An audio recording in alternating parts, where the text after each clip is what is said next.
Hello बच्चों, फिर आप लोगों का एक बार फिर स्वागत है रियल कंसेप्ट के ऑफिशियल यूट्यूब चैनल पे।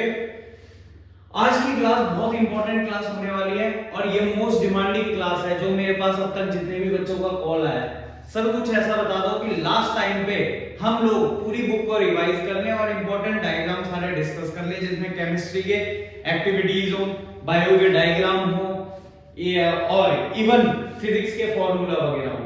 तो आज की क्लास इसलिए इंपॉर्टेंट है, ये बिल्कुल मैच का जो लास्ट के सुपर ओवर होते हैं ना, ऐसे ही वो क्लास बनाएंगे हम लोग, जिसमें केमिस्ट्री, बायो और फिजिक्स तीनों को डिस्कस करेंगे। तुम्हारी पूरी 10th क्लास की साइंस की बुक में जितने भी इंपॉर्टेंट एक्टिविटीज हैं, डायग्राम है, फॉर्मूला है, सबको within a hour conclude करने की कोशिश करेंगे।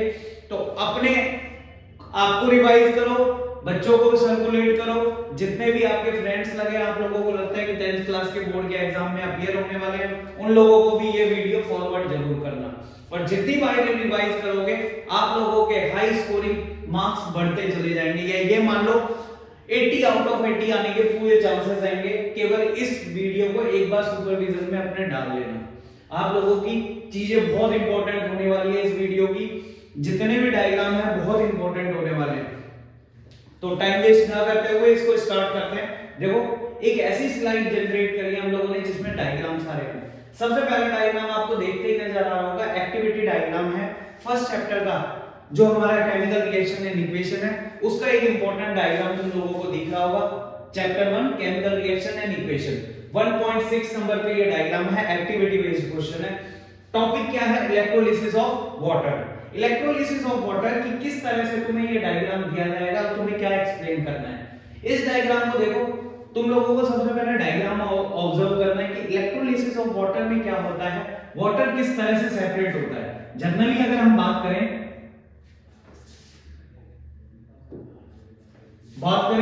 कि वाटर अपने आप को किस तरह से डिसोशिएट करता है। वाटर क्या करता है? वाटर जब डिसोशिएट करता है तो O2 प्लस H2 बनाता है। ये इंपॉर्टेंट रिएक्शन होती है जो वाटर अपने आप को डिसोशिएट करता है। तो देखो, अगर रिएक्शन की बात करेंगे तो कितने हो गए? इस तरह से ये रिएक्शन क्या होगी? बैलेंस रिएक्शन होगी, जिसमें वाटर डिसोशिएट होता है ऑक्सीजन और हाइड्रोजन में। आप लोगों को एक्टिविटी में देख के इंपॉर्टेंट पार्ट बताना है कि किस तरह से एक इलेक्ट्रोलिसिस का मतलब, जहां पे ये इलेक्ट्रोलिसिस आता है, इसका मतलब एक सेल फॉर्मेशन हो रहा है। सेल फॉर्मेशन का मतलब सेल की तरह दो एंड होंगे, एक होगा एनोड और एक होगा कैथोड। बच्चों, इस एक्टिविटी में क्वेश्चन भी ये पूछा जाता है, कौन सी गैस रिलीज हो रही है, तो हमें क्या बताना है? हाइड्रोजन गैस रिलीज हो रही है। तुम लोगों को ये बबल की फॉर्म में दिख रही होगी, ये कौन सी गैस है? हाइड्रोजन गैस रिलीज हो रही है। और हाइड्रोजन गैस सेल की किस एंड पे रिलीज हो रही है, तो हमें बताना है कहां पर रिलीज होती है हाइड्रोजन गैस? कैथोड पर रिलीज होती है। और किस तरह से हाइड्रोजन गैस रिलीज होती है वो भी हम लोग देख लेंगे। हमेशा याद रखना, जब भी एनोड होता है, एनोड पे क्या होता है? ऑक्सीडेशन। और कैथोड पे क्या होता है? रिडक्शन। ऑक्सीडेशन बच्चों इसलिए इंपॉर्टेंट है, ऑक्सीडेशन और रिडक्शन तुम्हारे फर्स्ट चैप्टर के अंदर रेडॉक्स रिएक्शन की जब हम बात करते हैं, रेडॉक्स रिएक्शन को हम लोग क्या बोलते हैं? The reaction in which oxidation and reduction take place simultaneously। अब आप लोगों को देखने में लग रहा होगा कि एनोड पे क्या रिएक्शन होगी और कैथोड पे क्या रिएक्शन होगी।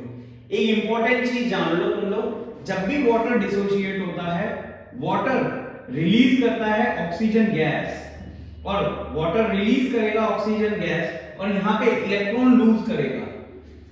यही इलेक्ट्रॉन लूज करेगा जो कि आगे चल के किसको रिड्यूस करेंगे? यहाँ पे हाइड्रोजन गैस को रिड्यूस करेंगे। अगर मैं बोलूं 4H+, ये किस में कन्वर्ट हो जाएगा?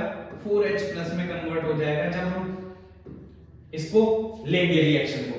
4H+ यहाँ पे रिलीज हुआ, इसका मतलब इलेक्ट्रॉन रिलीज हुए, और ये 4H+ इलेक्ट्रॉन गेन करने के बाद कितने इलेक्ट्रॉन गेन करेगा? 4 इलेक्ट्रॉन गेन करेगा और रिलीज करेगा हाइड्रोजन गैस। कहां पर? कैथोड पर। तो इस एक्टिविटी में ये पूछा जाएगा कि वाटर का इलेक्ट्रोलिसिस कैसे होगा। वाटर का इलेक्ट्रोलिसिस इस तरीके से होगा, वाटर डिसोशिएट होगा ऑक्सीजन और हाइड्रोजन में। पूछा जाएगा हाइड्रोजन गैस सेल के किस एंड पे रिलीज होती है, तो कौन से एंड पे रिलीज होगी? कैथोड पे रिलीज होगी। ये बबल रिप्रेजेंट करते हैं हाइड्रोजन गैस को। एनोड कौन सा एंड है? जहां पे ऑक्सीजन गैस रिलीज हो रही है। अगर मैं डायरेक्टली बोलूं यहाँ पर हमारी कौन सी गैस रिलीज होगी, हाइड्रोजन गैस, क्योंकि ये कैथोड वाला पार्ट है। और यहाँ पे कौन सी गैस रिलीज होगी हमारी, यहाँ पे गैस रिलीज होगी O2। तो ये एक एक्टिविटी है जो आप लोगों ने अभी देखी, बहुत इंपॉर्टेंट एक्टिविटी है, इसको नोट कर लेना। अब इसको रब करते हैं हम लोग, फिर केमिस्ट्री की दूसरी एक्टिविटी की तरफ हम बढ़ते हैं। केमिस्ट्री की दूसरी एक्टिविटी की तरफ हम बढ़ेंगे। केमिस्ट्री की दूसरी एक्टिविटी की तरफ बढ़ते हैं। ये दूसरी एक्टिविटी है जिसमें हम बताएंगे reaction of zinc granule with dilute sulphuric acid and testing of hydrogen gas. बहुत इंपॉर्टेंट एक्टिविटी है बेटा, अगर हम देखें तो ये भी पेपर में पूछी जाती है। इसे पेपर में किस तरीके से लिया जाएगा, देखो तुम्हें एक्टिविटीज देख के पता लग रहा है कि अगर जिंक ग्रैन्यूल की रिएक्शन कराएं डाइल्यूट सल्फ्यूरिक एसिड के साथ तो किस तरह से हमारे हाइड्रोजन गैस रिलीज होगी। देखो अगर मैं डायरेक्ट पहले रिएक्शन लिख देता हूं, हम किसकी बात कर रहे हैं, जिंक की बात कर रहे हैं, जिंक की बात कर रहे हैं। जिंक कैसे रिएक्ट करेगा डाइल्यूट सल्फ्यूरिक एसिड के साथ, H2SO4 के साथ। जिंक जब रिएक्ट करता है H2SO4 के साथ तो कौन सी प्रोडक्ट बनाता है, जिंक सल्फेट। और कौन सी गैस रिलीज करेगा बेटा इसमें, हाइड्रोजन गैस। यानी अगर मैं बोलूं मेटल की रिएक्शन किसके साथ होती है, एसिड के साथ होती है, तो क्या बनता है, सॉल्ट बनता है प्लस हाइड्रोजन गैस रिलीज होगी। और यही तुम्हें इस एक्टिविटी में देख के बताना है, जब इधर जिंक ग्रैन्यूल है, जिंक ग्रैन्यूल किसके साथ रिएक्ट कर रहे हैं, एसिड के साथ। देखो ये सल्फ्यूरिक एसिड है, इसमें एसिड भरा हुआ है, जिंक ग्रैन्यूल ये वाले हैं। अब जब ये दोनों आपस में रिएक्ट करेंगे, जिंक ग्रैन्यूल और सल्फ्यूरिक एसिड, कौन सी गैस रिलीज होती है, हाइड्रोजन गैस। ये हाइड्रोजन गैस इधर से जाएगी और एक पॉपअप रिएक्शन देगी, हाइड्रोजन रिएक्शन। हाइड्रोजन गैस अगर इधर आती है, हम यहाँ पे कोई भी बर्निंग हाइड्रोजन गैस या कोई भी कैंडल रखेंगे, वो क्या होगा, थोड़ी सी पॉपअप रिएक्शन देगी, वो थोड़ी सी फ्लेम और बढ़ जाएगी। ये शो कर देता है कि ये कौन सी गैस है बेटा, हाइड्रोजन गैस है। बहुत इंपॉर्टेंट एक्टिविटी है, बहुत बार आ चुकी है पेपर में। ये हमारी सेकंड एक्टिविटी है केमिस्ट्री की। आगे बढ़ते हैं हम लोग। ये भी हमारे चैप्टर 2 की एसिड बेस एंड सॉल्ट्स की एक्टिविटी है जो हमने डिस्कस कर लिया। इसे भी रब करते हैं आप। बहुत इंपॉर्टेंट वीडियो है बेटा ये, हम लोग इसी को ही लेके आगे चलेंगे। हमने दो एक्टिविटी अभी डिस्कस कर ली है। ये भी इस चैप्टर की एसिड बेस एंड सॉल्ट की एक एक्टिविटी तुम लोगों को दी हुई है। एक्टिविटी तो पढ़ के तुम लोगों को पता लग गया होगा, acid solution in water conduct electricity. तो आप लोगों को एक्सप्लेन करना है किस तरह से एसिड सॉल्यूशन होता है, वो कंडक्ट करता है इलेक्ट्रिसिटी। अब देखो अगर हम इसकी बात करेंगे एसिड सॉल्यूशन, एसिड सॉल्यूशन जब भी तुम लोगों को बताया जाए कौन सा सॉल्यूशन है, एसिडिक सॉल्यूशन। एसिडिक सॉल्यूशन हमें क्या प्रोवाइड करता है, सॉल्यूशन के अंदर कैटायंस, कैटायंस और एनायंस। हमें ये बताना है अगर ये एसिडिक सॉल्यूशन होगा तो ये बल्ब क्या करेगा, ग्लो करेगा। किसकी वजह से, फ्लो ऑफ आयंस की वजह से। क्योंकि हमें पता है इलेक्ट्रिसिटी होने के लिए क्या चाहिए होते हैं, सोर्सेज ऑफ फ्री इलेक्ट्रॉन या फिर आयंस। जब एसिडिक सॉल्यूशन होता है यही हमें प्रोवाइड करता है क्या, कैटायन और एनायन। कैटायन और एनायन प्रोवाइड करेगा।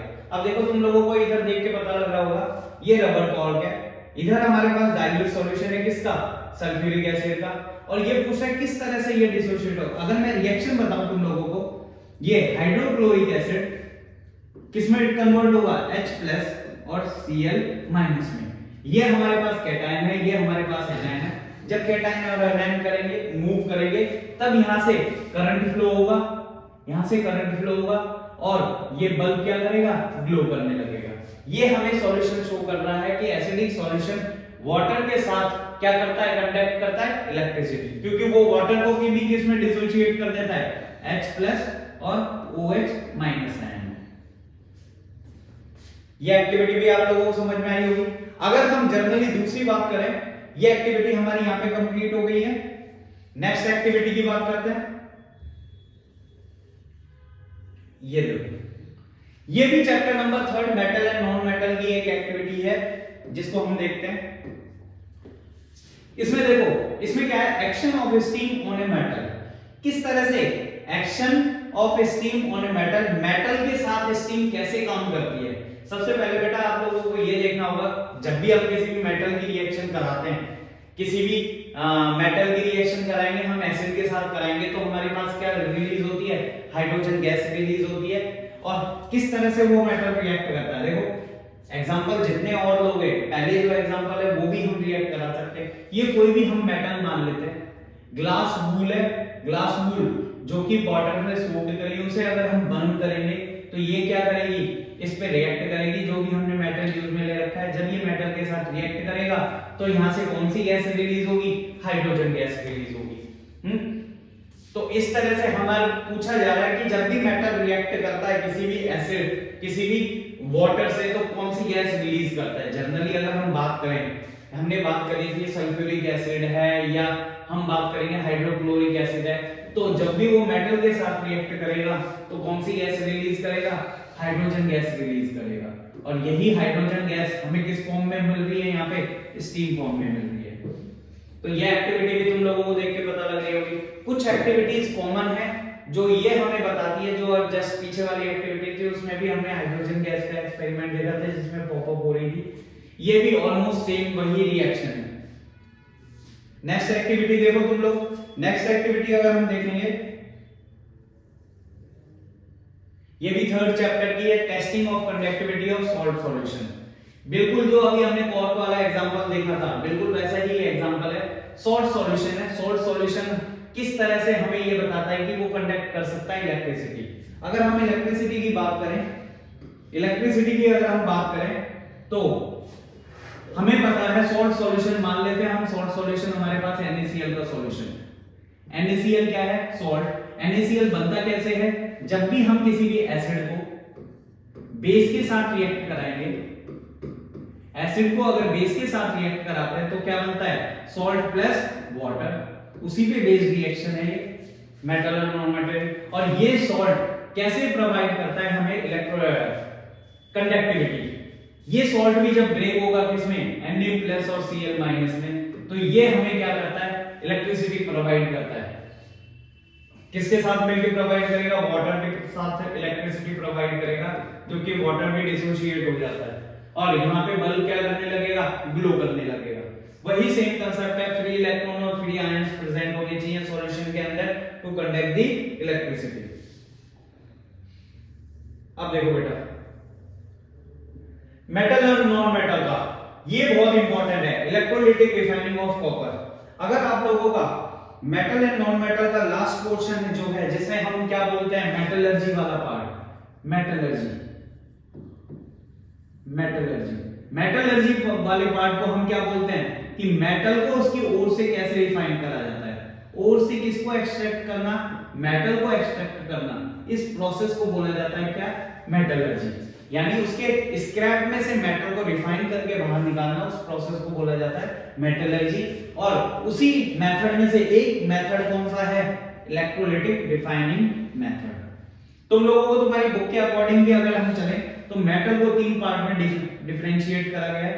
किस तरह से, अगर तुम लोगों को बुक के थोड़े से याद दिलाएं, हाईली रिएक्टिव मेटल्स हैं, लो रिएक्टिव मेटल्स, और यहां पे क्या है, मीडियम। हाईली रिएक्टिव मेटल्स जो होते हैं उनको रिफाइन करा जाता है किस मेथड से, इलेक्ट्रोलिटिक रिफाइनिंग मेथड से। और बेसिकली कौन कौन से होते हैं, कॉपर हो गया, सिल्वर हो गया, गोल्ड हो गया, इनको रिफाइन करा जाता है किस मेथड से, इस मेथड से। यहां इस एक्टिविटी में देखो तुम लोगों को बता रखा है कैसे ये कैथोड है, ये एनोड है, किस तरह से। और ये इंप्यूरिटीज है नीचे, जो इसे क्या बोल देते हैं, गैंग पार्टिकल, जो कि इंप्यूरिटीज होता है। बेटा कॉपर का रिडक्शन करके कॉपर को सेपरेट करा जाता है।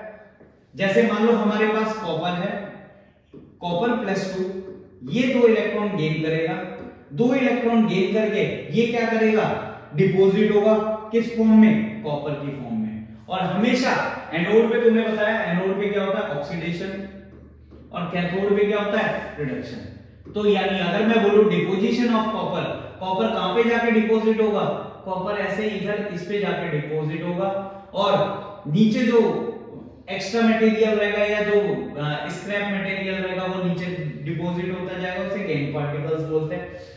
और कॉपर कहां पे रिड्यूस होके कैथोड पर डिपॉजिट होता चला जाएगा, और इस मेथड को हम क्या बोलते हैं, इलेक्ट्रोलाइटिक रिफाइनिंग।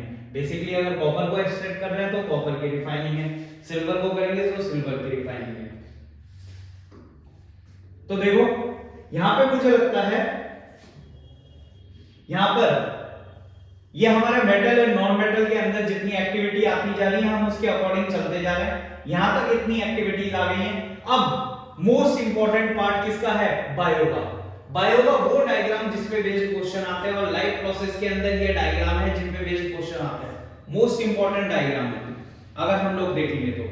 किसका डायग्राम है, स्टोमेटल ओपनिंग एंड क्लोजिंग का। यानी स्टोमेटा कौन से प्रोसेस होता है, स्टोमेटा वो कोर्स होते हैं जिसके थ्रू वाटर का गेन होता है या लॉस होता है। हम बोल सकते हैं loss of water, loss of water, loss of water through stomatal opening. इस प्रोसेस को बोला जाता है ट्रांसपीरेशन, ट्रांसपायरेशन। यानी अगर loss of water in form of water droplet, किसकी फॉर्म में, वाटर ड्रॉपलेट की फॉर्म में, वाटर ड्रॉपलेट।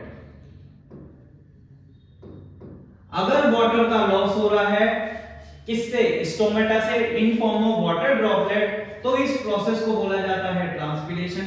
और ये प्रोसेस किसमें होता है, स्टोमेटा के अंदर होता है। स्टोमेटा की दो कंडीशन होती है, एक होती है क्लोजिंग कंडीशन, एक होती है opening condition. Stomatal opening condition के अंदर ये जो इन्हें गार्ड करते हैं, ये कौन से सेल होते हैं, ये गार्ड सेल होते हैं। इस ओपनिंग को बोलते हैं स्टोमेटल पोर। और स्टोमेटा किसके अंदर प्रेजेंट होता है, ये क्वेश्चन पूछा जाता है, किस पार्ट के अंदर प्रेजेंट होता है, क्लोरोप्लास्ट। आप लोगों ने 9th क्लास में भी टिश्यू के अंदर पढ़े होंगे, क्लोरोप्लास्ट के अंदर स्टोमेटा प्रेजेंट होते हैं, और ये वाटर के लॉस के लिए काम में आते हैं, जिस प्रोसेस को बोलते हैं ट्रांसपीरेशन। याद रहेगा, मोस्ट इंपॉर्टेंट डायग्राम है। तो जब स्टोमेटा ओपन होता है तो वाटर का लॉस होता है, जब स्टोमेटा क्लोज होता है तो ये गार्ड कर लेता है वाटर के इनटेक को, वाटर के इनटेक को गार्ड कर लेता है। जब पानी की रिक्वायरमेंट होती है तो ये क्लोज रहता है, और जब पानी की रिक्वायरमेंट नहीं होती तो ये ओपन रहता है, एक्स्ट्रा अमाउंट ऑफ वाटर का लॉस कर देता है। और ये भी एक तरह का बोल सकते हैं, किसके अंदर मिलते हैं हम, जाइलम और फ्लोएम जिनकी बात करते हैं। जाइलम क्या ट्रांसपोर्ट करता है, वाटर को, और फ्लोएम क्या, फूड को। ये हमारा कौन सा वाला क्वेश्चन है, ये हमारा दूसरा मेन इंपॉर्टेंट डायग्राम है जिसे हम बोलते हैं डाइजेस्टिव सिस्टम, और इसे ह्यूमन के एलिमेंट्री कैनाल सिस्टम बता रखा है, एलिमेंट्री कैनाल सिस्टम। अब देखो इस डाइजेस्टिव सिस्टम को कैसे हम समझेंगे, किस तरह से हमारा डाइजेस्टिव सिस्टम काम करता है। पहला क्वेश्चन मोस्ट इंपॉर्टेंट क्वेश्चन आता है, कभी भी डाइजेस्टिव सिस्टम से रिलेटेड कोई भी क्वेश्चन आए, इस डायग्राम को बनाना मस्ट है। अगर क्वेश्चन 3 से ज्यादा मार्क्स का है तो इस डायग्राम को पक्का बनाना है। अगर पूछा जाए डाइजेशन कहां से स्टार्ट होता है, डाइजेशन स्टार्ट हो जाता है हमारे माउथ से, जिसे हम क्या भी बोलते हैं, और माउथ का जो स्पेस होता है उसे बोलते हैं बक्कल कैविटी। डाइजेशन में हेल्प करती है हमारी टंग, और डाइजेशन के बाद जो विंड पाइप के नीचे एक पाइप होता है जिसे फूड पाइप बोलते हैं, इसे बोलते हैं इसोफेगस। ये खाना कहां पर लेके आती है, स्टमक में, और ये स्टमक क्या करता है, यहां पर प्रेजेंट होता है HCl, यानी पहला मीडियम एसिडिक मीडियम होता है जो खाने को डाइजेस्ट करने का काम करता है। फिर यहां से ये खाना किस में आता है, स्टमक के बाद आता है हमारा इधर से ये लीवर बाइल जूसेस वगैरह सीक्रेट करता है जो कि खाने में मिक्स होते हैं स्टमक के बाद वाले रीजन में। और ये अगर हम बात करें, ये गॉल ब्लैडर होता है जो किसके साथ लगा होता है, ये गॉल ब्लैडर लगा होता है किसके साथ, लीवर के साथ। इसमें बाइल जूसेस होते हैं, यानी खाने के अंदर जो फैटी सब्सटेंस है वो डिसॉल्व करने का काम कौन करता है, बाइल जूसेस। अगर मैं बात करूं कार्बोहाइड्रेट डाइजेस्ट होने लग जाता है स्टमक और माउथ से, तुम लोगों को पता होगा कौन सा है, सलाइवरी अमाइलेज, कार्बोहाइड्रेट। और जब बाइल जूसेस आते हैं तो किसका डाइजेशन चालू हो जाता है, फैट का डाइजेशन चालू हो जाता है। और जब पैंक्रियाटिक जूसेस आते हैं और ये आते हैं तो किसका डाइजेशन चालू हो जाता है, प्रोटीन्स का। तो यानी सबसे पहले डाइजेस्ट होता है कार्बोहाइड्रेट, फिर हमारे प्रोटीन्स और फैट्स आते हैं। इसके बाद जब खाना यहां से ट्रांसफर होता है तो आगे चल के जाता है एलिमेंट्री कैनाल्स में। पहली आती है स्मॉल इंटेस्टाइन। स्मॉल इंटेस्टाइन याद रखना लार्जर इन साइज होती है, ये बड़ी होती है साइज में, और लार्ज इंटेस्टाइन ये साइज में क्या होती है, छोटी होती है। अगर दोनों की लेंथ देखें मिला के तो ये अप्रॉक्स 7 मीटर होती है, जिसमें ये होती है 4 to 5 मीटर, और जब इसकी बात करेंगे ये होगा 2 to 3 मीटर एलिमेंट्री कैनाल की जब हम बात करेंगे। लास्ट में जब सारा खाना डाइजेस्ट हो जाता है तो ये रेक्टम के थ्रू, अगर हम बात करें एलिमेंट्री कैनाल से निकलेगा, इधर से निकलते हुए फिर ये लास्ट में एनएस से पास आउट हो जाएगा अनडाइजेस्टेड फूड। तो ये डायग्राम बहुत इंपॉर्टेंट है ह्यूमन डाइजेस्टिव सिस्टम का। आप लोगों को एक चीज और रखनी है जिसपे बेस्ड क्वेश्चन आते हैं हम लोगों के, कि खाना हम जो खाते हैं, हम जब डाइजेशन की बात करते हैं तो कौन कौन सी हमारी साइकिल्स चलती हैं और कैसे फूड डाइजेस्ट होता है। यानी जब ऑक्सीजन की एब्सेंस होगी, जब हम रेस्पिरेशन पे पढ़ेंगे तो खाना कैसे कैसे डाइजेस्ट होता है। तुम्हारा एक डायग्राम ये भी दिया हुआ है खाने के डाइजेशन को लेके, जिससे हम बोलते हैं पैप की बात करते हैं, पाइरुवेट किस तरह से डाइजेस्ट होके चलता है। ये डायग्राम हो गया हमारा दूसरा इंपॉर्टेंट डायग्राम, जो हमारे लाइफ प्रोसेस के अंदर किसमें आता है, सर्कुलेटरी सिस्टम के अंदर आता है। हार्ट से रिलेटेड क्वेश्चन पक्का आता है। एक ये वाला डायग्राम और एक और डायग्राम है जो तुम लोगों को तैयार करना है, वो डायग्राम है double circulation. Double circulation, double circulation system, double circulatory system. Double circulatory system की हम बात करेंगे।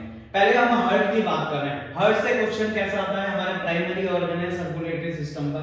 हार्ट को पूछा जाता है कितने चैम्बर्ड होता है, ह्यूमन हार्ट होता है 4 चैम्बर्ड हार्ट होता है, 4 चैम्बर्ड होता है, जिसमें 2 आर्टरिया रहेंगे और 2 वेंट्रिकल रहेंगे। 2 आर्टरिया की बात करेंगे, एक ऊपर वाला जो पोर्शन होता है उसे बोलते हैं ऑर्टियम, जैसे ये राइट ऑर्टियम है और ये लेफ्ट ऑर्टियम, और 2 नीचे वाले पोर्शन होंगे राइट वेंट्रिकल और लेफ्ट वेंट्रिकल। सबसे पहले ब्लड कहां पे रिसीव होता है, डीऑक्सीजनेटेड ब्लड, पूरा का पूरा deoxygenated blood first time heart के अंदर जाता है। वो किसकी हेल्प से जाता है, vena cava from lower body, यानी पूरी बॉडी में से डीऑक्सीजनेटेड ब्लड कहां कनेक्ट होगा, यहां पे कनेक्ट होगा। पहले वेना कावा में जाएगा, फिर ये सारा का सारा ब्लड कहां आएगा, नीचे वेंट्रिकल में आएगा। अब ये वेंट्रिकल के थ्रू किस में जाता है, ये जाता है सारा पल्मोनरी आर्टरीज के थ्रू जाता है लंग्स में। यानी हमारा ब्लड सबसे पहले डीऑक्सीजनेटेड ब्लड रिसीव हुआ, कहां पे जाएगा, लंग में। और जब ये ऑक्सीजनेटेड होता है, जब ये ऑक्सीजनेटेड होता है, यानी वहां पे जब पूरा का पूरा ब्लड हमारा रिफाइन हो जाएगा, तब हम बात करेंगे ये सारे का सारा ब्लड पल्मोनरी वेन से अंदर आएगा और ये फिर चला जाएगा हमारे बाद में बॉडी पार्ट में। यानी हम बोलते हैं डबल सर्कुलेटरी सिस्टम क्या बोला जाता है, यानी ब्लड का आना फिर लंग्स में जाना, एक बार हो गया, फिर लंग्स से दोबारा ब्लड का आना, फिर बॉडी में जाना। यानी एक पूरी साइकिल में अगर हमारा ब्लड 2 बार किस में आ रहा है, हार्ट में आ रहा है, इसे बोला जाता है डबल सर्कुलेटरी सिस्टम। तुम लोगों का एक बहुत अच्छा डायग्राम दिया हुआ है, इस तरीके से मान लो ये हमारा हार्ट है, एक ऊपर का सिस्टम है जो कि कनेक्टेड है, एक नीचे का सिस्टम है जो कि कनेक्टेड होता है हार्ट से, इस तरीके से। ये डबल सर्कुलेशन का काम करता है। यानी पहली बार ब्लड आया यहां पर हार्ट में गया, फिर ऑक्सीजनेशन के लिए कहां पे गया, लंग में गया, फिर यहां से प्यूरिफाई हो गया है, फिर दोबारा आया हार्ट, यहां पर आया ब्लड, फिर कहां पे जाएगा, यहां पर। यानी एक बार पहले और फिर दूसरी बार, इसे बोलते हैं डबल सर्कुलेटरी सिस्टम। ये डायग्राम भी बहुत इंपॉर्टेंट है और हार्ट का डायग्राम भी बहुत इंपॉर्टेंट है, तुम लोगों को इसे याद रखना पड़ेगा। लाइफ प्रोसेस का ही एक आगे चल के एक सिस्टम आता है जिसे बोलते हैं एक्सक्रीटरी सिस्टम। ये किससे रिलेटेड है, हमारी किडनी से रिलेटेड है। यानी हम एक्सक्रीटरी सिस्टम का मेन डायग्राम देखेंगे तो ये डायग्राम है पूरा एक्सक्रीटरी सिस्टम। हमेशा याद रखना इसके अंदर 2 किडनी होती हैं, क्या होगा, 2 किडनी होंगी और ये किडनी से ये लेफ्ट के किडनी की बात करेंगे, लेफ्ट और ये राइट किडनी, इन किडनी से क्या निकलती है, ये हमारे यूरेटर्स निकलती है जिसको हम पाइप के थ्रू बोलते हैं। और ये किस में जाके ओपन होता है, ये ओपन होता है ब्लैडर में ओपन होता है। ब्लैडर के थ्रू यूरेथ्रा के थ्रू हम यूरिन पास करते हैं। हमें मेन जो याद रखना है वो हमें क्या करना है, एक किडनी याद रखनी है, लेफ्ट और राइट किडनी। उसके बाद हम याद रखेंगे यूरेटर, यूरेटर के बाद यूरिनरी ब्लैडर एंड यूरेथ्रा। ये मेन 4 कंपोनेंट होता है हमारे एक्सक्रीटरी सिस्टम पे। जब भी एक्सक्रीटरी सिस्टम किया है तो कोशिश करना ये वाला डायग्राम आप बनाओ, किडनी, किडनी के बाद यूरेटर, यूरेटर के बाद यूरिनरी ब्लैडर और उसके बाद यूरेथ्रा। इसी एक्सक्रीटरी सिस्टम में जो एक मेन क्वेश्चन आता है वो ये आता है, नेफ्रॉन। नेफ्रॉन आता है मोस्ट इंपॉर्टेंट पार्ट, यानी functional unit of excretory system कौन सी होती है, नेफ्रॉन होती है। अगर हम बॉडी की बात करें, हमारे सर्कुलेटरी सिस्टम की मेन फंक्शनल यूनिट हार्ट हो गई हमारी, और अगर हम रेस्पिरेटरी की बात करें, मेन फंक्शनल यूनिट एल्वेलाई होगी। एक्सक्रीटरी सिस्टम की main selective unit, functional unit nephron, जो कि मेन फिल्ट्रेशन का काम करती है। तो जब भी नेफ्रॉन का स्ट्रक्चर पूछा जाए आप लोगों को ये डायग्राम बनाना होगा, और इसमें मेन पार्ट कौन से होते हैं वो याद रखना है। सबसे पहले कप लाइक स्ट्रक्चर होता है, तुम लोगों को याद रखना पड़ेगा। इस कप लाइक स्ट्रक्चर को बोलते हैं बाउमेन कैप्सूल। ये जो कप लाइक स्ट्रक्चर होता है इसे बाउमेन कैप्सूल बोलते हैं, जहां पे हमारी जितनी भी आर्टरीज आती हैं, रीनल आर्टरीज, वो लाके यहाँ पे ब्लड को क्या करती है, इधर इकट्ठा करती है। और ये जो गुच्छे वाला एरिया होता है इसे बोलते हैं ग्लोमेरुलस, यानी ब्लड का यहाँ तक पहुंचना जिसमें इंप्योरिटीज हैं, फिर यहाँ से फिल्टर आउट होके हमारा ब्लड कहाँ जाता है, ब्लड तो आगे चला जाता है और इंप्योरिटीज कहाँ आ जाती हैं, इनमें आ जाती हैं, जिसे हम बोलते हैं ट्यूबुलर पार्ट ऑफ नेफ्रॉन। फिर इन्हीं के थ्रू सारी इंप्योरिटीज कलेक्ट होती हैं और किस में आती हैं, कलेक्टिंग डक्ट में। यानी मेन पार्ट हो गए Bowman capsule, glomerulus, tubular part of nephron, then collecting duct. यह हमें याद रखना है। यही सारी चीज हैं जो हमारी फिल्ट्रेशन यूनिट है, यानी इसे हम फंक्शनल यूनिट भी बोल सकते हैं। Functional unit of excretory system क्या है, नेफ्रॉन। मेल फिल्ट्रेशन जो करती है, इसके मेन पार्ट क्या है, नेफ्रॉन के अंदर बाउमेन कैप्सूल, ग्लोमेरुलस और ट्यूबुलर पार्ट ऑफ नेफ्रॉन। सारी इंप्योरिटीज कलेक्ट होगी कलेक्टिंग डक्ट में। देन हम बोलते हैं कि ये किसके अंदर का पार्ट है बेटा, ये किडनी के अंदर ऐसे बहुत सारे कैप्सूल्स होते हैं, ऐसे लाखों कैप्सूल्स होते हैं, बाउमेन कैप्सूल्स, और जो सारा इंप्योरिटीज कलेक्ट करके कहां पे लाते हैं, किडनी से बाहर लाते हैं। फिर ये यूरेटर के थ्रू कहां पे जाती है, ब्लैडर में, देन पास आउट होती है। तो अगर पूछा जाए स्ट्रक्चर ऑफ नेफ्रॉन तो तुम लोगों को ये बनाना है। ये सारे इंपॉर्टेंट डायग्राम है जो हम डिस्कस कर रहे हैं। दूसरा important diagram control and coordination का मोस्ट इंपॉर्टेंट डायग्राम जो यहां पे डिस्कस कर रहे हैं हम लोग, किसका है, structure of neuron. Functional unit बोल सकते हैं, हमारे नर्वस सिस्टम की मेन फंक्शनल यूनिट है न्यूरॉन, जो कि मैसेज कंडक्ट करती है from affecting point to brain, then brain to affecting point. ये स्ट्रक्चरल यूनिट ऑफ न्यूरॉन बोल सकते हैं हम, जिसके मेन तीन पार्ट होते हैं। एक तो इसका हेड वाला पार्ट होता है, एक इसका रिमेनिंग बॉडी वाला पार्ट होता है। तो यानी जो हेड वाला पार्ट होता है मेन 2-3 कंपोनेंट से बनता है, एक इसका सेंट्रल न्यूक्लियस, एक सेल बॉडी और एक डेंड्राइट्स। तो ये हेड के अंदर मेन 3 पार्ट होते हैं, कौन सा, ये सेल जैसा स्ट्रक्चर दिख रहा है आप लोगों को, ये सेल बॉडी, सेंटर में न्यूक्लियस और ये डेंड्राइट। बेटा ये जो डेंड्राइट्स होती हैं ये क्या करती है, नेक्स्ट न्यूरॉन के सिनेप्सिस को कंट्रोल करने का काम करेंगे। फिर आगे एक और नेफ्रॉन ऐसे कनेक्टेड होगा, न्यूरॉन कनेक्टेड होगा, यानी फिर ये और बनाएगा आगे, इस तरह से हमारी चेन बनेगी। फिर आगे एक न्यूरॉन, तो ये चेन बनती है जो हमें कनेक्ट करती है कहां से, अफेक्टिंग पॉइंट से। यानी हमारे ब्रेन को सिग्नल देने का काम कौन करता है, न्यूरॉन। न्यूरॉन की मेन 2-3 प्रॉपर्टीज आप लोगों को याद रखनी है। ये डिजनरेटिव होता है, यानी एक बार अगर चला गया तो दोबारा नहीं पैदा होगा, यानी ग्रो नहीं कर सकता।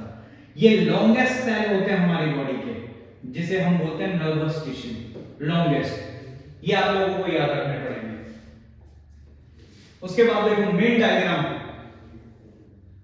कंट्रोल एंड कोऑर्डिनेशन का दूसरा मेन डायग्राम और मेन क्वेश्चन होता है, किसको बोलते हैं, ह्यूमन ब्रेन के अंदर आता है, ह्यूमन ब्रेन के अंदर आता है और इसकी बात करते हैं। तो अगर हम ह्यूमन ब्रेन को एक्सप्लेन करेंगे तो पूरे ह्यूमन ब्रेन को तीन पार्ट में डिवाइड करेंगे, जिसमें आता है फोर ब्रेन, एक आता है मिड ब्रेन और एक आता है हाइंड ब्रेन।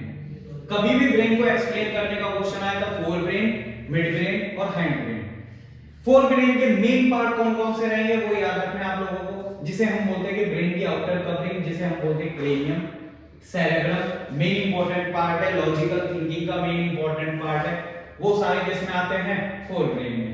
जब हम मिड ब्रेन की बात करते हैं तो मिड ब्रेन की बात करेंगे तो मिड ब्रेन किसमें आता है, जनरली मिड ब्रेन के अंदर एक हाइपोथैलेमस वाला पार्ट ले लेते हैं जो मिड ब्रेन के अंदर आता है। फिर हाइंड ब्रेन जो सबसे पीछे वाला पार्ट होगा उसमें मेन तीन आएंगे, पोन्स, मेडुला ऑब्लोंगेटा और सेरेब्रम। ये चीजें आप लोगों को याद रखनी, यानी लॉजिकल थिंकिंग कंट्रोल करता है हमारा सेरेब्रम, हमारे हाइपोथैलेमस बॉडी के इक्विलिब्रियम को कंट्रोल करता है, उसकी बात करेंगे।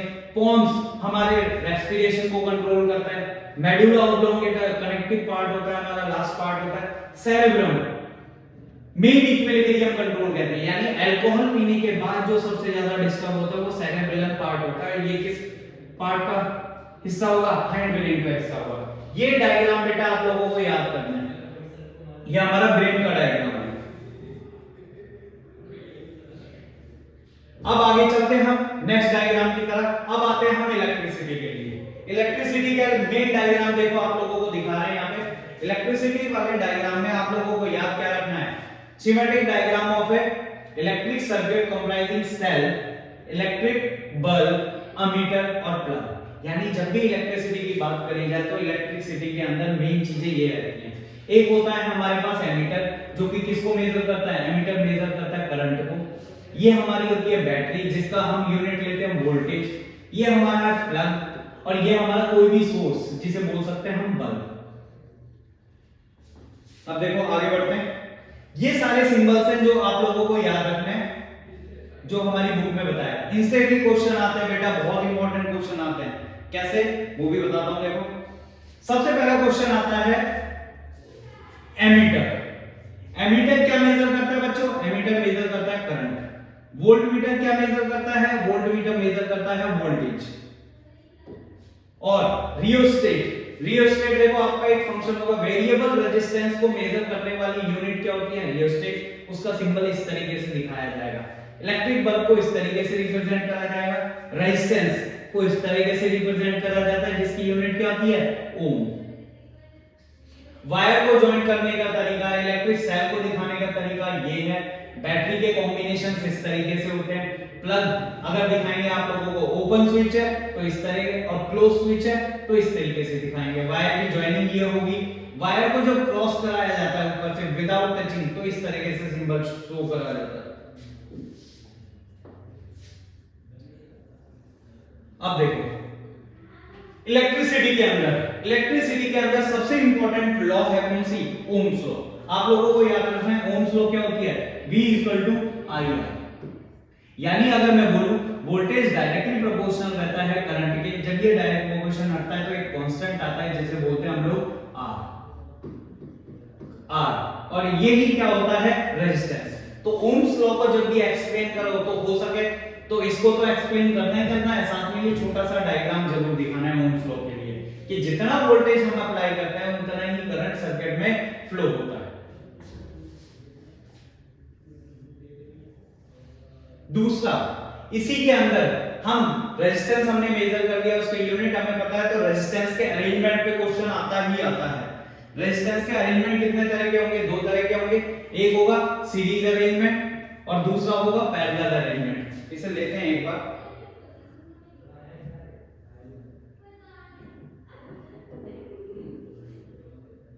ये देखो थोड़ा छोटा कर लिया हमने इसे अरेंजमेंट दिखाने के लिए। अब देखो रेजिस्टेंस के अरेंजमेंट होंगे दो तरीके से, एक रेजिस्टेंस का अरेंजमेंट होता है सीरीज, एक अरेंजमेंट होता है पैरेलल। रेजिस्टेंस जब भी सीरीज में लगेगा, आप लोगों को इक्विवेलेंट रेजिस्टेंस निकालने के लिए क्या करते हैं, ये सीरीज में लगे हुए हैं 1 2 3, तो इसमें इक्विवेलेंट रेजिस्टेंस निकाला जाता है R1 + R2 + R3। और हमेशा याद रखना बेटा, वोल्टमीटर वोल्ट मीटर रेजिस्टेंस के हमेशा कैसे लगाया जाता है? पैरेलल। ये क्वेश्चन भी आया हुआ, वोल्ट मीटर हमेशा लगाया जाएगा पैरेलल में और रेजिस्टेंस हमेशा लगाया जाता है किसमें? सीरीज में। चाहे वो कैसा भी अरेंजमेंट हो, सीरीज का अरेंजमेंट है तो भी वोल्ट मीटर क्या है? पैरेलल में, एमीटर किसमें है? सीरीज में। और इधर भी देखोगे ये वोल्ट मीटर कैसे लगा हुआ है? पैरेलल में। और एमीटर कैसा लगा हुआ? सीरीज में। तो जब भी रेजिस्टेंस का सीरीज में अरेंजमेंट रहेगा, फॉर्मूला आपका ये रहेगा, और जब भी रेजिस्टेंस का पैरेलल में रहेगा तो आप इक्विवेलेंट रेजिस्टेंस निकालोगे। कैसे निकालोगे?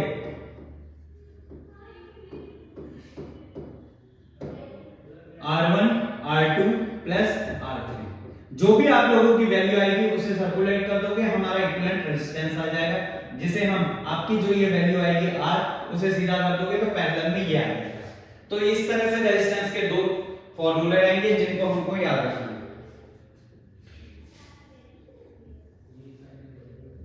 ये मैग्नेटिक इफेक्ट ऑफ करंट का बहुत इंपॉर्टेंट डायग्राम है, जिसमें हमें भैया बता रहा है कि किस तरह से जब करंट फ्लो होता है तो उसके चारों साइड मैग्नेटिक फील्ड किस तरह से अरेंज होता है, कंसेंट्रिक रिंग में अरेंज होता है, जिसे हमने यहाँ पे शो करा हुआ है। इसके लिए एक इंपॉर्टेंट रूल भी काम आता है जिसे हम बोलते हैं right hand thumb rule. Right hand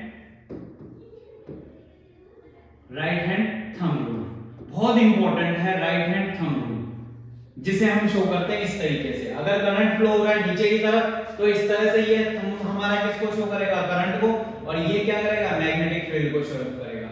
तो याद रखना राइट हैंड थंब रूल हमें क्या बताता है? डायरेक्शन ऑफ करंट बताएगा एंड मैग्नेटिक फील्ड, जिसे हम डिनोट करते हैं किससे? D। और यही magnetic field concentric ring form में बताएगा, नीचे की तरफ जा रहा है या ऊपर की तरफ जा रहा है, हम कर्लिंग ऑफ फिंगर से निकालते हैं राइट हैंड। अब देखो इसमें करंट नीचे की तरफ जा रहा है तो हमारा मैग्नेटिक फील्ड कैसा होगा? कंसेंट्रिक रिंग में होगा, लेकिन नीचे की तरफ। मैग्नेटिक फील्ड का एक और इंपॉर्टेंट सर्किट जो पूछा जाता है, क्वेश्चन पूछा जाता है, इन दोनों में क्वेश्चन आता है मैग्नेटिक फील्ड के अंदर कि किस तरह से रिप्रेजेंट करता है एक मोटर। बेटा मोटर का फंक्शन अगर हम देखेंगे, मैग्नेटिक इफेक्ट ऑफ करंट पे मोटर का फंक्शन बेस्ड है, लेकिन ये क्या करता है? ये इलेक्ट्रिक करंट को किस में कन्वर्ट करता है? ये याद करना है, इस पे क्वेश्चन आता है। इलेक्ट्रिक करंट को अगर मैकेनिकल वर्क में कन्वर्ट करें, तो हम उसे क्या बोलते हैं? Electric motor. क्योंकि हम इलेक्ट्रिक मोटर को क्या करते हैं? इलेक्ट्रिसिटी प्रोवाइड करते हैं, वो मैकेनिकली वर्क करती है, तब हमारा पानी आगे मूव करता है। यानी इलेक्ट्रिक करंट को कन्वर्ट करने वाला मैकेनिकल मोटर में कौन सी डिवाइस है? तो हम बोलेंगे इलेक्ट्रिक मोटर। और ये इलेक्ट्रिक मोटर इस तरह से काम करती है, दो मैग्नेटिक फील्ड होते हैं नॉर्थ और साउथ पोल, जब एक शाफ्ट इसके तरफ घूमने लग जाती है तो ये किसको क्रॉस करता है? मैग्नेटिक लाइंस ऑफ फोर्स को क्रॉस करता है। मैग्नेटिक लाइंस ऑफ फोर्स को क्रॉस करेगा, जैसे क्रॉस करेगा तो करंट इस तरीके से इलेक्ट्रिसिटी प्रोवाइड कर रहा है, हमने यहां से इसके बाद शाफ्ट घुमाया तो हमारा करंट जनरेट हुआ। अब बेसिकली हम बोल सकते हैं इलेक्ट्रिक करंट को किस में कन्वर्ट कर रहा है? मैकेनिकल में। दूसरा इलेक्ट्रिक जनरेटर। अब बेटा जनरेटर से तुम लोगों को याद रहेगा, ये मैकेनिकल वर्क को किस में कन्वर्ट करेगा? इलेक्ट्रिसिटी में। यानी मैकेनिकल वर्क को कन्वर्ट करेगा इलेक्ट्रिसिटी में। अगर पूछा जाए मैकेनिकल वर्क को इलेक्ट्रिसिटी में कन्वर्ट करने वाला क्या है? जनरेटर। और इसका उल्टा क्या है? जो इलेक्ट्रिक करंट को कन्वर्ट करे मैकेनिकल वर्क में, तो इलेक्ट्रिक मोटर। आप लोगों को जनरेटर से भी याद रहेगा, शादियों में लगाते हैं जनरेटर, साइड में लगाते हैं, वो क्या जनरेट करता है? इलेक्ट्रिसिटी, जो हम लोग यूज में लेते हैं। कैसे होता है ये काम? अगर हम शाफ्ट को एक बार पेट्रोल की मदद से या डीजल केरोसिन की मदद से शाफ्ट को घुमाएं तो ये क्या करेगा? इलेक्ट्रिक लाइंस ऑफ फोर्स को क्रॉस करेगा। जब ये क्रॉस करता है तो इलेक्ट्रिक करंट जनरेट होता है। यही इलेक्ट्रिक करंट फिर कहां स्टोर होता है? इधर स्टोर होता है, जिसे हम आगे काम में लेते हैं। चैप्टर वाइज आप लोगों के चल रहे हैं। ये बहुत इंपॉर्टेंट डायग्राम आया है आप लोगों के लिए। अगर मैं बात करूं किसका है? Longitudinal section of flower. Most important diagram किस लिए है?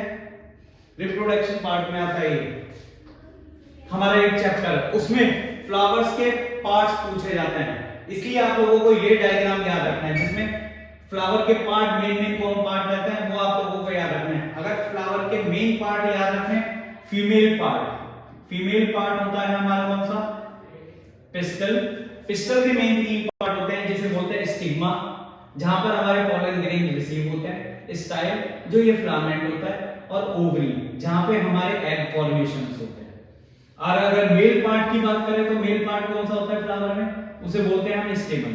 स्टेमन के मेन दो पार्ट होते हैं, एक होता है एंथर ऊपर वाला पार्ट, और एक होता है फिलामेंट जिससे वो कनेक्टेड रहता है फ्लावर में।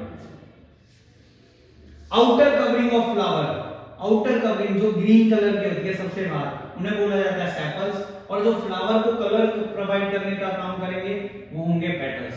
दो तरह से क्वेश्चन पूछा जाएगा, मेल और फीमेल पार्ट को डिफरेंशिएट करो, तो मेल पार्ट बताओगे स्टेमन, फीमेल पार्ट पिस्टल। दूसरा पूछा जाए briefly describe parts of flower, पूरा डायग्राम बनाओगे, बताओगे।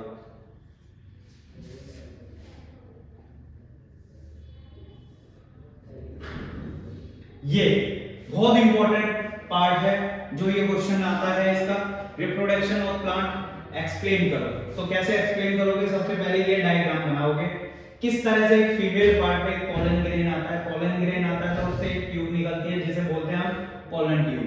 ये पोलन ट्यूब किस में आती है, मेल जर्म सेल इसी ट्यूब के थ्रू जाएगा और कहां तक पहुंचेगा, ओवरी तक। यहाँ पे फीमेल जर्म सेल्स होते हैं फर्टिलाइजेशन होने के बाद, यानी फर्टिलाइजेशन हुआ, फर्टिलाइजेशन होने के बाद यहीं पे एग सेल्स बनेंगे जो आगे चल के ग्रो करते हैं। तो रिप्रोडक्शन के बाद जब भी करी जाए तो ये डायग्राम बहुत इंपॉर्टेंट है, बनाओगे ही बनाओगे रिप्रोडक्शन। अब एक और पार्ट आता है हमारा फिजिक्स के चैप्टर का जो कि आता है लाइट में। लाइट की बात करेंगे, लाइट के अंदर हम लोग इन सारे डायग्राम को कंसीडर करते हैं। तो बेटा लाइट के अंदर सबसे पहले मैं बताऊं, लाइट के अंदर जब हम पढ़ेंगे तो सबसे पहला लॉ आता है laws of reflection. Laws of reflection, laws of reflection के अंदर अगर हम बात करेंगे तो लॉज ऑफ रिफ्लेक्शन के अंदर दो मेन पॉइंट होते हैं कि एंगल ऑफ इंसिडेंस किसके बराबर रहेगा, एंगल ऑफ रिफ्लेक्शन के बराबर रहेगा। दूसरा अगर हम बात करें कि हमारा इंसिडेंट लाइट, नॉर्मल और रिफ्लेक्टेड लाइट सारे के सारे एक ही लाइन में रहेंगे, विद इन ए लाइन और इन ए सेम प्लेन। किसमें, सेम प्लेन में। ये लॉज ऑफ रिफ्लेक्शन का सेकंड पॉइंट है, यानी जब भी चैप्टर स्टार्ट करेंगे लॉज ऑफ रिफ्लेक्शन से स्टार्ट करते हैं। दूसरा हम कितने टाइप के मिरर पढ़ेंगे, इसमें दो टाइप के मिरर पढ़ेंगे। एक मिरर होता है जो बाहर से कैसा रहेगा, पॉलिश रहेगा, और अंदर से कैसा रहेगा, फिनिश्ड रहेगा, जहां पर रिफ्लेक्शन होगा। तो ये वाला मिरर कौन सा मिरर होता है, कॉनकेव। और ये कॉनकेव मिरर किस तरह से वर्क करता है, ये कॉनकेव मिरर इस तरीके से वर्क करता है कि इसकी सारी रेज इस तरह पे से डायग्राम बनाते हैं हम लोग। मेन तीन लॉज होते हैं जो इसके लिए हम लोगों को याद रखना है कि सबसे पहला लॉ लेंगे, अगर बाहर से कोई भी लाइट है, हमारा ऑब्जेक्ट कहां पे रखा हुआ है, ऑब्जेक्ट रखा हुआ है इंफिनिटी पे, ऑब्जेक्ट इंफिनिटी पे रखा हुआ है, तो जैसे ही कॉनकेव मिरर पे टकराएगा तो इसकी लाइट कहां से पास होगी, फोकस से, यहां से भी जाए फोकस पे। तो किसी भी इमेज को बनने के लिए दो लाइट का इंटरसेक्ट होना जरूरी है। इस पॉइंट की बात करेंगे तो ये क्या है, फोकस, यानी इमेज रखा है इंफिनिटी पे तो सॉरी ऑब्जेक्ट रखा है इंफिनिटी पे तो इमेज कहां बनेगी, फोकस पे। इसी का जस्ट अगर हम उल्टा लें, इसी का उल्टा लें, जर्नल अगर हम बात करें कि हमारा ऑब्जेक्ट रखा है beyond B and C, B और सी के बीच में अगर ऑब्जेक्ट रखा हुआ है तो हमारी इमेज कहां बनेगी, फोकस और सी के बीच में। पूरा का पूरा अगर चार्ट देखेंगे कब कहां पे ऑब्जेक्ट रखा जाता है, इमेज कहां पे बनती है, ये सारे रे डायग्राम उसी के ही हैं। तो पहला डायग्राम हमने देखा इंफिनिटी पे ऑब्जेक्ट, तो कहां बनेगी इमेज, फोकस पे। बी एंड सी के बीच में होगा तो इमेज बनेगी एफ एंड सी के बीच में। अगर हमारा ऑब्जेक्ट कहां पर होगा, रेडियस ऑफ कर्वेचर पे होगा, रेडियस ऑफ कर्वेचर पे होगा तो इमेज जस्ट इसके बिल्कुल नीचे बनेगी। कैसे, लाइट यहां पे इंटरसेक्ट करती है, लाइट यहां पे इंटरसेक्ट करती है, जिस पॉइंट पे इंटरसेक्ट करती है हम जनरली बोलते हैं ये फोकस से आई, और एक लाइट ने इंटरसेक्ट करा यहां पे और एक लाइट ने इंटरसेक्ट करा यहां पे, तो यहां पे इंटरसेक्ट हुई तो इमेज यहां पे बनेगी। इसी तरह हम इसका उल्टा देखें, ऑब्जेक्ट को अगर हम कहां पे रखेंगे, इनके बीच में रखेंगे, फोकस और सी के बीच में, तो इमेज कहां बनेगी, बियॉन्ड सी। लास्ट केस इसमें अगर हमने ऑब्जेक्ट को कहां रखा, ऑब्जेक्ट के हम बोल रहे हैं इंफिनिटी ना रखे, ऑब्जेक्ट को हमने रखा फोकस पे, तो इमेज कहां बनेगी, कहीं जाके इंफिनिटी पे बनेगी बिलो द बेल्ट। ये सारी की सारी इमेजेस अगर बात करेंगे, सारी की सारी इमेजेस कहां बनेगी, फ्रंट ऑफ मिरर। केवल एक केस, अगर फोकस और पोल के बीच में अगर ऑब्जेक्ट रखा जाएगा तो इमेज बनती है बिहाइंड दी मिरर, और ये सबसे इंपॉर्टेंट पूछा जाता है। ऑब्जेक्ट अगर हम कहां रखेंगे, फ्रंट ऑफ मिरर रखेंगे और पोल और फोकस के बीच में, तो इमेज बनेगी बिहाइंड दी मिरर। ये सारे 6 के 6 केस के लिए हैं कॉनकेव मिरर के। और इसी की तरह देखेंगे तो ये लेंस पे बेस्ड होता है। हमेशा याद रखना, जब भी कॉनकेव मिरर की बात करेंगे, कॉनकेव मिरर की जब भी बात करेंगे, तो कॉनकेव मिरर के अंदर बिल्कुल रिजेम्बलेंस करेगा कौन, लेंस। कॉनकेव मिरर के साथ मैच करेगा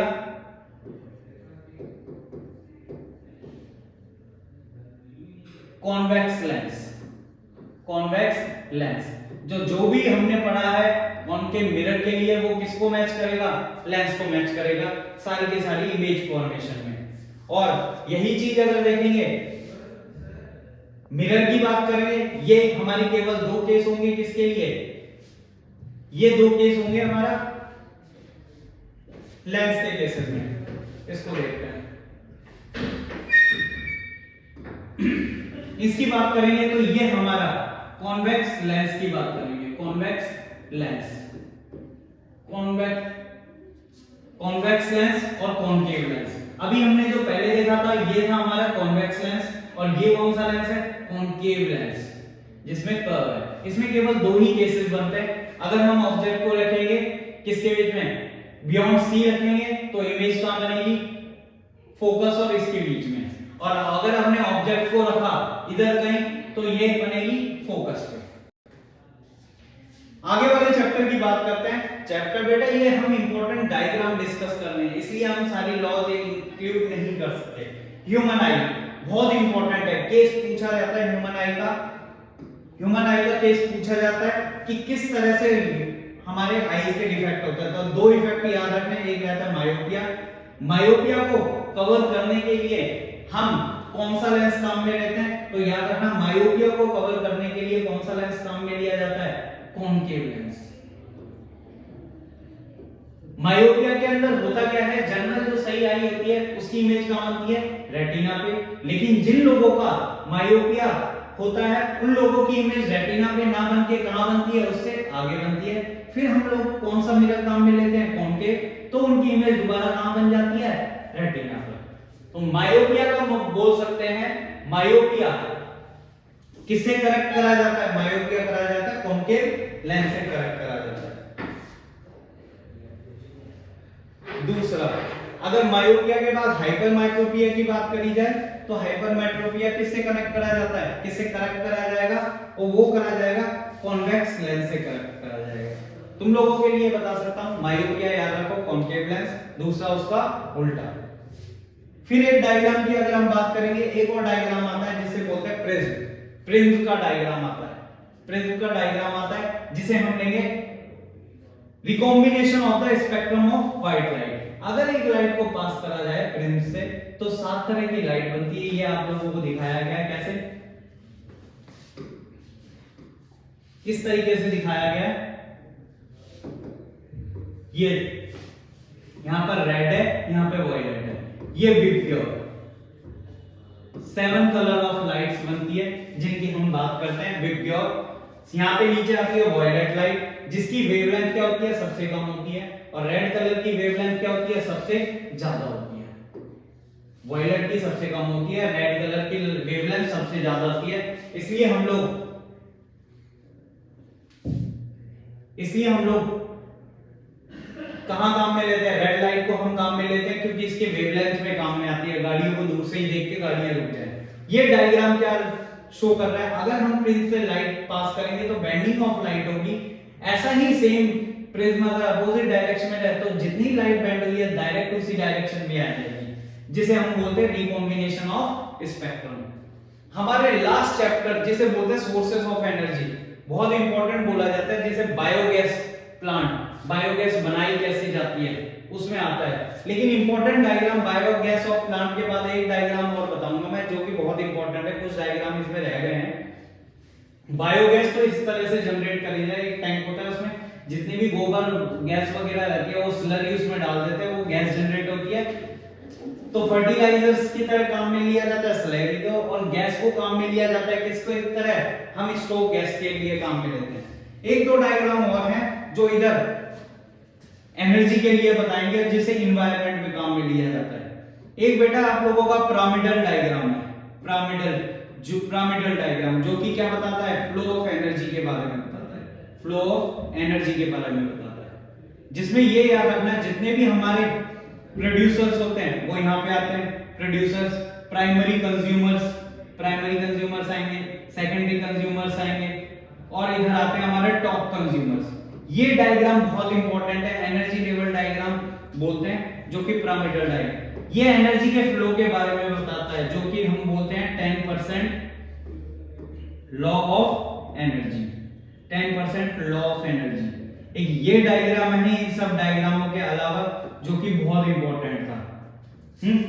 एक डायग्राम और आता है जिसमें जेनेटिक्स के लिए आप लोगों को हेरिडिटी, जेनेटिक्स के लिए आप लोगों को काम में लेना है। जेनेटिक्स के अंदर कौन सा डायग्राम है जिसे हम बोलते हैं मोनोहाइब्रिड क्रॉस और डाइहाइब्रिड क्रॉस, मोनोहाइब्रिड क्रॉस और डाइहाइब्रिड क्रॉस, बहुत इंपॉर्टेंट डायग्राम है। तो ये तुम्हारी पूरी साइंस के डायग्राम हम लोगों ने इंक्लूड करे। कोशिश करिए कि 1 घंटे के अंदर हम पूरी बुक के जितने भी इंपॉर्टेंट डायग्राम थे सारे कवर कर दिए। अपने आप को बार बार रिवाइज करो इन चैप्टर को, इन डायग्राम के लिए। ये प्राइमरी चीजें हैं जितने भी डायग्राम है, और मोस्ट इंपॉर्टेंट टॉपिक है। आप लोग इन टॉपिक्स को कवर करके हाईएस्ट स्कोर कर सकते हो।